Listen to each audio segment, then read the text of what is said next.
예, 고맙습니다. 아까 제가 10분을 빼먹겠다고 한 거는 제가 꼭 이거 10분으로 강의 줄일 생각은 없었습니다. 근데 언제 제가 이제 왜 그러냐면 우리 오늘 강의 들으시면서 제일 중요한 것이 아까 얘기한 콜레스테롤 저해제를 먹는 것이 얼마나 안 좋은가를 여러분들이 이 강의를 들어서 꼭 주입하고 가시라는 의미로 한 거예요. 그래서 제일 중요한 건 이제 탄수화물이 적게 저탄고지 하시는 분이니까 탄수화물 적게 먹는 건 다 아는데 그렇다고 뭐 콜레스테롤 이렇게 높다고 막 약을 넣어요. 스테틴을 먹어요. 그렇게 되면 저는 이제 오늘 이제 저 치매 얘기는 많이 안 하시는데 치매에도 상당히 이 뇌에 콜레스테롤 덩어리거든요. 치매로 다 빠져나가는 거예요. 그렇게 구멍이 뻥뻥뻥 뚫려 치매에 걸리는 거예요. 그래서 아주 그것이 안 좋고 해서 아까 제가 10분을 더 드리자고 한 거고, 제가 오늘 얘기하려고 하는 것은 이제 웰 에이징을 위한 축산식품 해가지고 제가 여러분들은 축산학자로 알고 있는데 제가 사실은 전공이 축산학이 전공이 아닙니다. 저는 이제 세포공학이라고 그래가지고 서울대학교에서 33개월간 이제 세포공학 연구실을 운영했어요.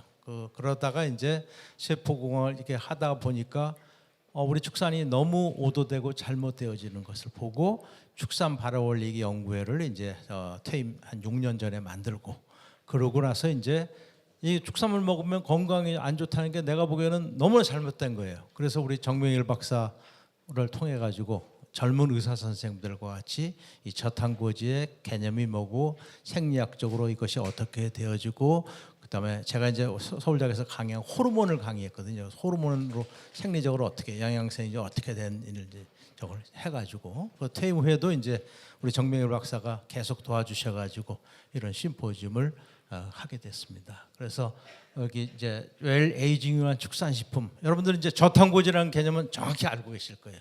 그래서 아까 첫 번째 연산은 그 저탄고지를 통해서 글루코즈 대사보다는 케톤체 대사로 가게 해서 거기서 케톤체들이 해서 그것이 마이토콘드리아를 잘 활성화시켜서 우리 몸을 활성화시키겠다는 게 결론이고, 거기서는 두 번째에서는 이제 아까 얘기했듯이 스테틴 같은 거 이런 거 먹어서는 안 된다는 거. 세 번째는 이제 우리 축산물을 먹어서 건강한 성생활을 어떻게 했으면 좋겠다는 것이고, 거기에 그러면 왜 어떻게 해서 축산물이 중요한 역할을 하는가라는 것을 하면서 최근에 좀 걱정되어지는 것들이 있어서 제가 여기에 주제로 넣었습니다. 그래서 웰 에이징을 위한 축산식품 그렇게 되어져 있고, 최근에 이제 조금 이따 여러분들이 이제 자세하게 알게 되는데 배양육이라는 것이 세포를 배양해 가지고 고기를 만들고 우유를 만들고 계란을 만듭니다.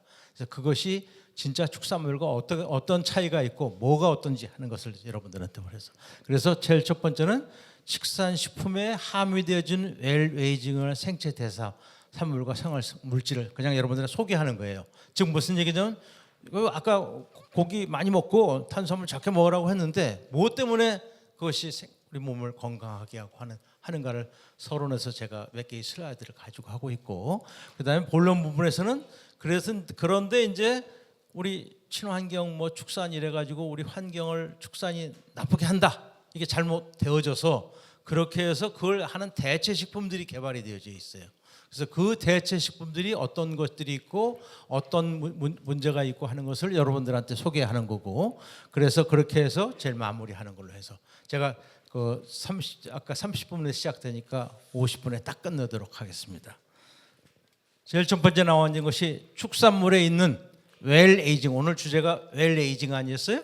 웰 에이징을 위한 생체 대사 산물과 생리활성 물질, 이렇게 해서 고기 속에, 우유 속에, 계란 속에 들어가 있는 물질이 어떤 것인가. 제일 첫 번째 보시는 것 같이 생리활성 물질은 면역 조절 물질입니다. 아주 중요한 우리 몸 생체 내의 면역력을 증가시키는 게, 그것에 대한 것은 여기 항체, 보체, 림포카인, 인터페론, 이 용어들 익숙치 않더라도 좋습니다. 고기 속에는 또는 계란 속에는 우유 속에는 면역 조절 물질이 있어서 우리 면역을 하게 하는구나. 여러분 구석기 시대, 옛날 한 300만 년 전, 5만 년 전에 우리가 사냥을 했었어요. 사냥을 해가지고 육식을 했어요. 그래가지고 돌로 다져가지고 그걸 불에다 약간 구워가지고 먹었어요. 그러면서 우리 인간이 만물의 영장이 되어졌습니다. 왜 그러냐면 도구와 불을 사용해가지고 효율을 잘 소화를 잘 시킨 거예요. 그래서 그 에너지가 어디로 가요? 뇌로 가서 뇌의 발달을 하는데 중요한 역할을 했거든요. 그때 우리 선조들은 평균 그 나이가 33세 정도 됐었습니다. 그러다가 구석기 시대가 지나서 신석기 시대로 딱 가려고 하니까 농경사회로 가게 됩니다. 농경사회로 가면서 어떻게 되냐? 면역력이 떨어지게 되는 거예요. 그래서 33세 수명이 있던 것이 20세로 확 줄어듭니다. 여러 가지 고고학적으로 해보게 되면 20세로 줄어드니까 어떻게 해요? 면역력이 떨어지니까 질병에 자꾸 걸리고 뭐 이러면서 여러 가지 이제 문제가 야기게 된 거예요. 그래서 이제 그 후에 우리가 축산을 발전시키면서 고기를 먹고 우유를 먹고 계란을 먹으면서 우리 몸이 건강하게 되어진 겁니다. 그래서 물론 최근에 그것이 수명이 우리 뭐 80세 이것이 다 축산물에 의한 것은 아니지만 다른 여러 가지 것들이 합쳐져 있는 거지만 그 중에 중요한 것이 바로 면역 조절 물질 이런 것들이 있습니다. 또 항균 물질 여러 종류의 항균 물질이 축산물 속에 있어요. 또 항산화 물질 여기 글루타티온 최근에 언론에서도 많이 소개되고 하는 것들이죠. 이런 물질들 루테인 뭐 항암 물질 여러 종류의 항암 물질이 있고 항염증 물질 염증을 억제시켜주는 물질들이에요. 그다음에 혈압 조절 물질 이거 같은 것들이에요. 그래서 안지오텐신 컨버팅 엔자임 이니비터라고 그래요. CEI라고 그래가지고 이런 모든 물질이 어디에 축산물에 들어 있습니다. 그러니까 그것이 뭐에 중요한 역할을 하냐? 웰에이징에 아주 중요한 역할을 해요. 그다음에 생체 대사산물은 뭐냐면 동물들이 사료를 먹고 난 후에는 어떤 것은 간에서 어떤 것은 뇌에서 어떤 것은 조직에서 이런 여러 가지 중요한 물질들을 생성해냅니다. 카르니틴, 크레아틴, 스파라미딘, 안세린 해가지고 스ኳ린 같은 이런 물질이 이것은 생체 대사산물이에요. 동물이 먹지는 않았는데 저 물질을 먹은 것이 아니라 사료만 먹었는데 생체 내에서 저 물질을 합성하는 겁니다. 예를 들자면 카르니틴한 물질은 간과 신장과 뇌에서 만드는 거예요. 그래서 사료를 먹게 되면 그 사료가 어디 가서 소화 과정 중에서 여기 가가지고 카르니틴한 물질을 내게 되면 이것은 효과가 여기 보시는 것 같이 노화 방지 효과, 뼈와 근육을 강화시키고 여러 가지 이런 효과들이 지방 산화를 갖다 지방산을 산화시키기 위해서 마이토콘드리아에서 활성화. 그래서 결국 오늘 첫 시간에 얘기했던 건 마이토콘드리아를 얘기했죠. 마이토콘드리아를 활성화시키는 데 도움이 되는 거예요. 또 여기 크레아틴 가축의 간, 신장, 췌장에서 만들어 가지고 여러 가지 근육으로 운송되어져 가지고 여러 가지 작용들을 하는데 중요한 역할을 해주는 거죠.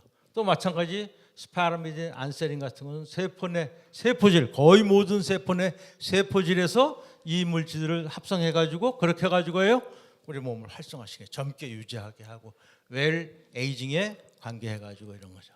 또 다 마찬가지 이런 물질들이 간 거의 모든 세포에서 간에서 합성하는 거예요. 그렇게 해가지고 이것들이 우리가 이제 사람이 먹는 거죠. 고기를 먹고 우유를 먹고 계란을 먹겠죠. 그러면 이런 성분들이 이제 우리 생체에 들어가서 여러 가지 작용을 하게 된다는 것입니다. 그래서 그러한 작용은 여기 보면 우유에서도 특정히 락토페린서부터 시작해가지고 쫙 해서 비피더 팩터 우리 장내 대장에서 유산균들이 잘 활성화되기 위해서는 저 비피더 팩터라는 물질이 해가지고 비피더스 균을 갖다가 아주 유익한 균을 생성을 쫙 촉진시켜요. 그렇게 해가지고 근데 그런 물질이 어디 있어요? 우유에 있는 거예요. 그거 외에도 여기 보시는 같이 면역에 관계되어지는 여러 가지 물질부터 시작해가지고 이런 마크로파지 뭐예요? 면역과 관계돼가지고 되어지는 거죠? 이런 물질들이 어디 속에 있어요? 천연 우유 속에 가 있어요. 천연 우유 속에. 이건 계란에서도 마찬가지예요. 여러 종류의 물질들이 만들어져 가지고 계란에서도 마찬가지 다 이런 물질이 있습니다. 그래서 천연 물질 속에는 웰 에이징과 관계되어지는 여러 가지 물질이 있구나. 그거에 뭐가 있어요? 제일 중요한 게 5대 영양소라고 그러죠. 탄수화물, 지방, 단백질, 그다음에 광물질, 미네랄, 그다음에 바이타민이 있다고 그러죠. 근데 축산물은 뭐가 부족하냐면 탄수화물은 부족해요. 탄수화물은 거의 없어요. 아주 낮아요. 아주 낮고 이제 근육에 저장되어 있는 글라이코겐 같은 거 아주 그런 물질만 있고 나머지는 다 단백질, 지방, 미네랄, 그다음에 바이타민이에요. 그러니까 여러분들이 좋다고지 하는데 왜 축산물이 좋은가는 탄수화물을 적게 먹으려고 하는 거잖아요. 그리고 지방을 많이 먹으려고 하는 거예요. 바로 그런 점에서 이 저탄고지 중요한 물질인데 이와 같은 여러 가지 웰에이징이 하는 물질들이 이 속에 함유되어 있는 거죠. 그런데 이제 최근에 대체식품이라는 것들이 만들어지고 있어요. 대체식품. 이게 뭐냐면은 지구 온난화의 주범이 축산이다. 이것도 사실은 그렇지 않거든요. 그런데 하여간 그런 것들이 이제 지구 온난화를 해준다. 동물을 잡아가지고 하니까 동물을 착취한다. 이래가지고 대체식품을 만들려고 노력을 하고 있습니다. 그래서 여기 보시는 것 같이 세포 배양을 해가지고 하는 것. 오늘 이제 제가 얘기하려는 세포 배양 인조 고기, 배양육이라는 겁니다. 그 다음에 세포 배양 인조 우유, 세포 배양 인조 계란, 뭐 인조 해산물 뭐 이런 것들 만들려고. 또 나머지 것들도 이렇게 있는데 바로 여기에 해당 세포 배양 인조 고기. 그래서 이 세포 배양 인조 숙산물에는 크게 나누면 인조 고기, 인조 우유, 인조 계란이 있을 수 있겠죠. 그래서 이게 인조 고기입니다. 배양육입니다. 2020년 11월 20일 싱가포르 식약처에서 여기 배양육 닭고기를 갖다가 어떤 형태로 너겟 제품으로 가장 먼저 승인했어요. 그러니까 미트볼 그냥 이런 거에 미트볼 만드는데 저 배양한 고기를 무슨 닭고기 실험실에서 만든 닭고기예요. 그걸 넣어가지고 미트볼을 만드는 거예요. 그렇게 하고 미국도 2022년 11월 17일 미국 FDA가 이걸 허가를 해줬어요. 그리고 최근에는 스테이크까지 이렇게 만들려고 노력을 하고 있습니다. 스테이크까지. 그래서 미트볼 같은 거는 그냥 닭고기에다 이렇게 미트볼 만드는데 이렇게 넣어줬는데 이제 우리 사람이 그냥 이렇게 아주 비싼 가격으로 먹는 배양육의 스테이크에서도 이걸 만들려고 노력을 하고 있습니다. 또 인조 우유, 소를 자꾸 착취한다고 그래가지고 소를 착취해서 우유를 뺏어 먹는다고 그래가지고 동물 애호 입장에서 애호가들이 카우프리 밀크를 만들고 있습니다. 그러니까 소를 키우지 않고 뭐에다가 미생물에다가 여기 효모, 곰팡이, 세균 같은 미생물에다가 뭘 집어넣어요? 우유 단백질 유전자를 집어넣습니다. 우유 단백질 유전자. 그 배양해가지고 뭘 이렇게 해요? 케이신 단백질, 요청 단백질 이런 걸 만들어가지고 그래서 그것을 여러분들한테 먹으라고 하면 잘 안 먹을 거예요. 근데 그걸 어디다 넣어요? 아이스크림, 치즈, 빵, 단백질 파우더 등 이런 것도 넣어요. 먹으면 여러분 잘 모르죠. 모르게 되겠죠? 그런 것들이 이제 그래서 여러 종류의 제품들이 벌써 미국의 경우에 또 이스라엘의 경우에 이렇게 산업화가 되어졌습니다. 우리나라도 조만간에 나와질 겁니다. 왜냐하면 많은 회사에 투자를 해가지고 그렇게 되어졌습니다. 인조 계란도 마찬가지입니다. 계란도 여기 보시면 치킨 프리 에그예요. 치킨 프리 에그. 그래서 닭에서 전통적인 닭에서 생산하는 것이 아니라 뭐에서 효모 같은 미생물에서 또 이콜라에서도 하고 뭐 이렇게 해가지고 인조 계란을 만들어요. 그래가지고 여기 에브리 에그 화이트라는 제품을 만들어죠. 어디에 주로 써요? 여러분들이 가장 좋아하는 뭐예요? 이게 뭐예요? 네? 마카로니 여러분 아주 좋아하죠. 근데 줬다고 뭘 집어넣어요? 계란 집어넣는 것이 아니라 가짜 계란을 집어넣는다. 인조 고기를 집어넣는다. 고기를 집어넣는다. 그래서 참 안타까운데 구미 선주기 하고 있고 우리나라도 다 허가가 났어요. 제가 12월 8일 날 사실은 국회에 가가지고 국회의원들과 그다음에 식약처 사람들, 농림부 사람들이 특강을 하게 돼 있거든요. 그때 바로 이제 제가 얘기하려고 그러는데 마침 우리 저탄고지 라이프에서도 이걸 갖다 소개하는 걸로 하겠습니다. 자, 그래서 이제 결론적으로만 좀 넘어갈게요. 이제 시간이 없으니까 여기 보시는 것과 같이 세포배양 인조고기. 오늘은 시간이 없어서 세포배양 인조고기만 가지고 여러분들한테 하려고 그래요. 그래서 이 인조고기를 만든다는 것은 우리나라에서는 배양육, 세포배양육, 세포배양 인조고기 뭐 하더니 2022년 12월 22일 날 이런 것들을 다 뭉쳐가지고 대체 식품이라는 용어를 사용하게 됐습니다. 미국이 그거보다 조금 전에 여기 12월이죠.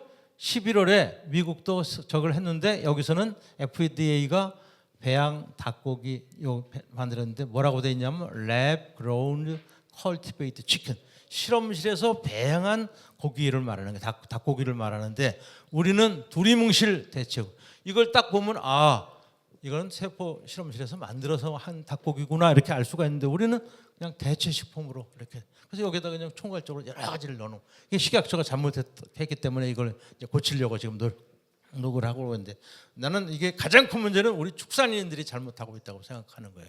그런 것들을 용납하지 않게 처음부터 해야 되는데 그냥 이런 데 관심 없어요. 그러다가 이제 나중에 이제 되어지는. 그래서 배양육은 그럼 왜 생기게 됐느냐? 인구가 이렇게 2050년에 이렇게 증가해요. 20억 명 증가해서 100억이 돼요. 식육, 쇠육 계속 증가하겠죠? 현재 1.7배 정도는 늘 걸로 봐요. 축산물 공급은 한계에 봉착되어 있어요. 특히 지구온난화, 동물 착취 이런 것들이 급부상되어지면서 동물 키워가지고 도축해서 먹는 거는 안 된다. 이렇게 이제 하고 있는 거죠.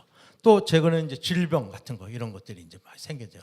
그래서 이런 점에서 이제 배양육 같은 대체육이 관심이 초점이 되는 건데 제가 여기 결론부터 얘기해놨어요. 배양육의 특징은 보시는 것 같이 뭐를 가지고 한 거예요? 동물 세포를 대량 배양한 거예요. 주로 근육 단백질, 지방 세포, 근육 단백질 세포와 지방 세포를 갖다 배양해 가지고 서로 섞어 가지고 만든 거예요. 그렇게 만들어 가지고 그걸 어떤 거예요? 3D 프린팅을 이용해요. 아까 저기 스테이크 만든 거 보셨죠? 그게 3D 프린팅으로 해서 만든 거예요. 그렇게 해 가지고 이렇게 하니까 이게 값싸게 계속 배양해서 하니까 값싸게 나올 것이다. 그 다음에 동물을 죽이지 않고 지구를 온난화를 갖다가 방지할 수가 있으니까 그런 점이 좋다 해가지고 되어져 있지만 이게 이제 어려움이 많이 있는 거죠. 조금 이따 얘기하겠지만 그래가지고는 유엔에서 어떤 FAO에서 보고서를 내요. 야 이거 우리 인류를 갖다가 할 아주 중요한 앞으로 지구를 환경을 더 갖고 동물을 적게 죽이는 그런 것이다 해가지고 보고서를 내요. 보고서를 내면 어떻게 돼요? 그 다음에 거기다가 투자를 해요. 그러니까 미국의 벤처 회사들이 딱 투자를 한 거예요. 그렇는데 그렇게 만들어진 것이 보시는 바와 같이 배양 세포들이 혈청을 써요. 동물을 배양을 하고 보면 혈청이라는 거. 제가 전공이 축산학이 아니라고 그랬죠. 서울대학교에서 33년 넘게 주로 저는 세포공학 연구실을 운영했어요. 동물 세포를 배양해서 그 동물 세포가 인간에게 필요한 단백질 같은 거, 동물의 가축에게 필요한 단백질 같은 걸 해서 배양해서 그 약물을 배양해 가지고 퓨리피케이션 해 가지고 인간이 동물이 이렇게 이제 먹을 수 있도록 그렇게 하는 거예요. 했었거든요. 그 세포 배양 기술이 아주 발달돼 있어요. 지금 여러 용도로 사용하고 있어요. 그런데 걔네들은 궁극적으로 꼭 뭘 써야 되냐면 혈청을 써야 돼요. 혈청. 이 혈청 속에는 여러 가지 물질들이 이제 있게 되는 거죠. 거기에 호르몬도 있고 그로스펙타도 있고 여러 종류의 활성 물질들이 있어요.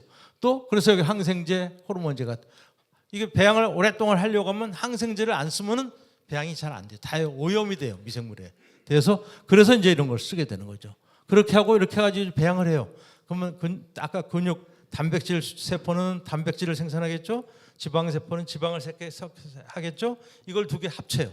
먹으면 맛이 있겠어요? 없겠죠. 그러니까 여기다가 뭘 넣어요? 육질의 질감이 날 수 있도록 맛이 될 수 있도록 색깔, 향을 흉내내는 물질들을 갖다가 넣는 거예요. 식품 첨가물들을 넣어요. 그래서 넣기 위해서 여기 항미제, 색소제 뭐 이런 것들을 다 넣는 거예요. 그렇게 해가지고 그걸 갖다가 이제 그럴듯하게 만들어서 하니까 그리고 그걸 아까 같이 미트볼 하여튼 사람이 잘 모를 때 다른 데다 이렇게 넣게 되면 더더욱 이제 이렇게 되어지는 거죠. 그래서 이 배양육이 전 세계적으로 주목을 받은 이유는 이랬어요. 이 보고서가 바로 유엔에서 산하 FAO에서 만든 보고서예요. 이런 걸 할 때가 이게 자본주의의 논리예요. 돈을 갖다 투자를 해요. 투자할 놈들이, 투자할 회사들이 갖다 줘서 자기네에게 유리한 데이터를 얻어요. 여기 보시게 되면 2025년에서 2050 여기 40년 들에 있죠.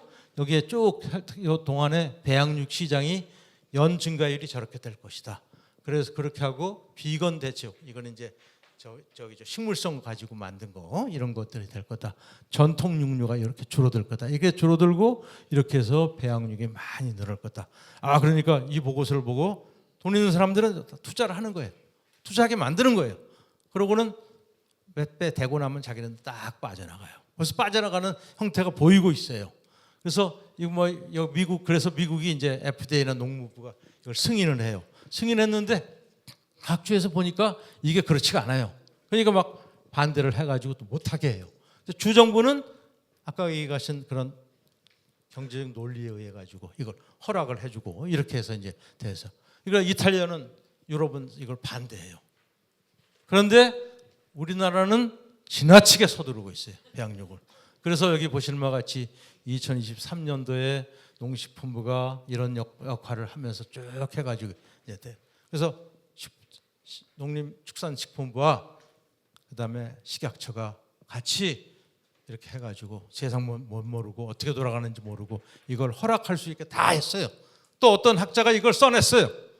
써서 뭐 다 이렇게 해가지고 뭐 미래 저 식품이다. 또 어떤 농민들을 보호한다는 농민 어떤 회사에서 신문사에서 오늘 와 계셨다고 저한테 죄송하다는 얘기 아까 하시던데 그래 언론에도 내요. 왜? 그렇게 세상이 그런 줄 알고 그렇게 하다니까 결국 뭐예요? 소비자들은 항생제 들어가 있는 고기 먹게 되고 또 어떤 거 아까 이제 그런 걸 만드는데 뭐만 사용한다고 그랬어요? 근육세포와 지방세포만 사용한다고 그랬죠? 그러니까 근육과 지방만 만들 수 있는 거예요. 그걸 섞어요. 거기다가 향미제 넣고 향생제 넣고 뭐 이렇게 하다 보니까 뭐가 없어요. 앞에 제가 설명했던 슬라이드 4개로 설명했던 뭐예요? 거기에 아주 중요한 물질들이죠. 그렇죠? 항산화제에서부터 해가지고 오늘 공부하려고 여러분들이 웰 에이징의 효과가 있는 이유가 축산물 속에 그런 물질이 있기 때문에 되어지는데 안고 없는 찐빵을 만들어가지고 그것이 값쌌냐 해가지고 이제 그렇게 해가지고 그래서 허락을 하고 있는 거예요. 그래서 무엇이 위험한지도 모르고 그걸 그냥 자본가들에 의해서 미국 시장에서 그렇게 자본가들에 의해서 유엔 산하에다가 연구비 줘서 만들고 그거 가지고 벤처 회사들이 투자하게 해가지고 하는 거예요. 그래서 여기 제가 서울대학교에서 강의하는 게 식품 동물 세포 여기 배양 기술 있죠? 이걸 제가 강의를 합니다. 3학년 올라오면 동물 세포 배양 기술을 강의하는데 여기에 4가지 요소가 있어요. 그 중에서 이 배지 때문에 문제가요. 배지에 뭘 넣어요? 여러 가지 호르몬도 넣고 그로스 팩터 성장인자도 넣고 뭐 여러 가지 것들을 넣어서 이것 때문에 생기는 일인데 이것도 잘 모르고 이런 것들을 잘 모르고 거기에 잔류가 되어지는 호르몬이 있고 그로스 팩터가 있고 다른 여러 가지 그 몸에 안 좋은 물질들이 있는데 그런 걸 넣어가지고 고기를 인조고기를 만들고 인조 계란을 만들고 인조 우유를 만들고 있는 거예요. 그래서 미국은 싱가포르가 먼저 이걸 배양육 시작을 했어요. 해가지고 투자를 쫙 받아요. 받아가지고 했는데 여기 이게 투자 쫙 받는 거예요. 몇 배씩 올라갔죠? 첫 번에 투자한 사람들은 쫙 빠져나가요. 그리고 나중에 여기 벌써 이렇게 투자가 이제 안 되는 걸 볼 수가 있죠. 근데 이런 걸 모르고 자본가들이 이런 장면들 모르고 그게 미래의 식량인장 하고 어느 신문사가 우리 한국에 있는 어떤 신문사가 그걸 갖다가 4페이지짜리로 해가지고 월간으로 이렇게 만들어가지고 하더라고요. 그래서 제가 아주 했어요. 이게 이제 닭고기예요. 거기서 만든 닭고기. 그다음에 요건 아까 2개 보여줬던 스테이크 종류인데 이게 참 안 좋은 거예요. 영양소 함량만 부족할 뿐만 아니라 저게 뭐 인간에게 해로운 물질들이 많이. 또 이들 중에서 일부는 GMO예요. 아까 미생물에다가 뭘 집어넣는다고 했어요? 우유, 단백질, 유전자 집어넣는다고 그랬죠? 또 계란에다가 계란 단백질 집어넣는다고 그랬죠? GMO예요. 근데 GMO를 그냥 허락해줘요. 그건 GMO라는 거는 제가 GMO 반대론자는 아니지만 30년 이상 검증을 해야 돼요. 사람에게 건강한지 해로운지를 검증해가지고 해되는데 GMO 식품은 아직 그렇게 검증이 안 돼 있어요. 근데 그런 걸 그냥 쉽게 허락해주는 게 우리 정부고 그거를 농민을 생각하는 신문사에서 이런 일을 해요. 그래서 저보러 와가지고 기고문을 써달라고 해서 내가 나는 그런 기고문 안 쓰겠다고 그랬더니 기사를 제대로 쓰면은 그 다음에 제가 기고문을 쓰든지 말든지 하려고 생각하고 있습니다. 그래서 이렇게 되어져 있어요. 그래서 또 그러다 보니까 대기업들이 아까 투자했었죠. 여기 보시면 못 모르고 LG화학, CJ제일당, 풀몬이 했어요. 또 그러고 나니까 이제 조그만 회사들이 독도 새우를 갖다가 이렇게 가져가는 회사들이 셀미트라는 회사 뭐 해가지고 여기 제가 파란 색깔로 해놨죠. 이런 회사에 또 투자를 해요. 그러면 저 돈이 바로 서민들의 돈이 들어가 가지고 못 모르고 그냥 투자하는 거가 서민을 죽이는 일이에요. 그래서 제가 요걸 한 번만 보여주고 제가 저기 4시까지 마쳐야 되니까 제일 첫 번째가 혈청을 동물 세포를 배양하려면 혈청을 사용해야 돼요. 그래서 혈청을 사용하던가 요 혈청을 사용하지 않을 때는 혈청 대체제를 사용해야 돼요. 혈청 대체. 그 혈청 대체 속에 뭐가 들어 있어요? 호르몬, 그로스팩터를 비롯해 가지고 여러 가지 물질들이 있어요. 그래서 인체 유해성 검증이 충분히 되어지지 않은 물질을 가지고 배양을 하는 거예요. 그 두 번째는 항생제를 써요. 왜? 다른 미생물들 우리가 제가 많이 다뤘던 저기 서울대학에서 활동을 많이 다룬 그 유선세포예요. 유방세포를 가지고 있거든요. 그 저기 제너레이션 타임이 24시간 내지 36시간이에요. 그러니까 하나가 두 개로 가는데 24시간 내지 36시간이 걸려요. 근데 이콜라이는 20분이에요. 그러니까 이콜라이가 훨씬 빨리 자라겠죠. 그러니까 저는 미생물들이 훨씬 더 빨리 자라버려요. 그렇게 되니까 어떻게 그런 걸 못하게 위해서 항생제를 쓰는 거예요. 항생제를 써서 잔류 항생제가 물질이 나요.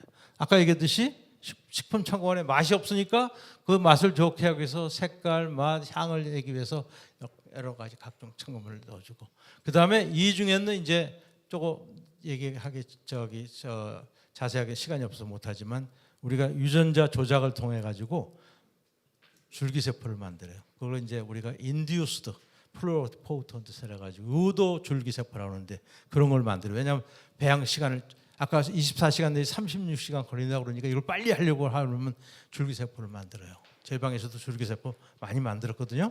그 만드는 거는 그렇게 어려운 일은 아니에요. 유전자를 가지고 이제 하면 돼. 뭐 한 일주일에 두세 개 만들 수 있어요. 그거는 어려운 게 아니거든요. 근데 그걸 가지고 어디다 써요? 인간이 쓰면 안 된다는 얘기죠. 그래서 이런 측면에서 여러분들이 꼭 좀 관심을 가져주시고 그 다음에 요 책장 요거는 이제 그 여러분들 관심 있는 분들 그러니까 꼭 알아야 되겠다 생각하면 책들을 받으셔가지고 하면 제가 자세하게 갖다 써놨어요. 그래서 이렇게 되어주고 두 번째로는 이제 구두로만 얘기할게요. 소비자가 이 고기가 어떻게 만들어진 고기라는 걸 알아야 돼요. 근데 우리나라 법이 지금 제대로 안 돼 있어요. 왜? 자본주의 되어져가지고. 그래서 결국 뭐예요? 제대로 된 걸 알지를 못해요. 아까 여기 미트볼에다가 배양한 닭고기를 갖다 넣는데 몰라요 우리가. 우유를 거기서 나와지는 케이신 단백질, 유청 단백질을 가지고 여러 가지 유제품도 만들고 뭐 만들어요. 근데 그것이 그렇게 조작해 가지고 만든 건지 몰라요. 계란도 마찬가지예요. 그러니까 소비자가 알아야 돼요. 근데 소비자가 아는데 상당히 빈약하게 우리 이게 되어져요. 그게 우리 농림축산식품부 식약처입니다. 그렇게 해서 결국 뭐예요? 저거는 값싼 물질, 값싸게 만들어요. 나중에 이제 효율이 높아지겠다. 그러면 어떤 사람들이 먹어요? 가난한 사람들만 먹게 되는 거예요. 우리가 먹는 것까지도 소비자들이 그 먹는 소비자들이 돈 있는 사람과 돈 없는 사람에 따라서 이게 구분이 돼야 되면 절대 이 사회는 앞으로 할 사회가 아니거든요. 그런 측면에서 대해야 되고 그래서 소비자가 알고 아 이게 배양육이구나, 이게 천연축산식품이라 알고 먹을 수 있어야 되는데 그렇지 못하게 돼. 근데 우리 축산하는 사람들이 그거 자체도 제가 막 열심히 하고 이렇게 해도 많이 동풍이에요. 그래서 제가 이제 오늘 이런 가하고 하게 됐습니다. 그래서 이건 어쨌든 이 두 가지 관점에서 안전하지 못하다. 소비자가 알게 해야 된다. 그래서 우리 소비자들을 이렇게 저가 서로 구분시켜서는 안 된다. 이 사회가 앞으로 좋은 사회가 맑은 사회가 되기 위해서는 그렇게 되면 안 된다. 그래서 여러분 여기 계신 분들이 다 그런 쪽에서는 프론티어 역할입니다. 하실 수 있는 분들입니다. 여러분들이 그런 운동에 반대해 주시고 정확하게 그걸 갖다가 주장해 주셨으면 좋겠습니다. 자, 딱 4시가 돼서 강의 끝내겠습니다.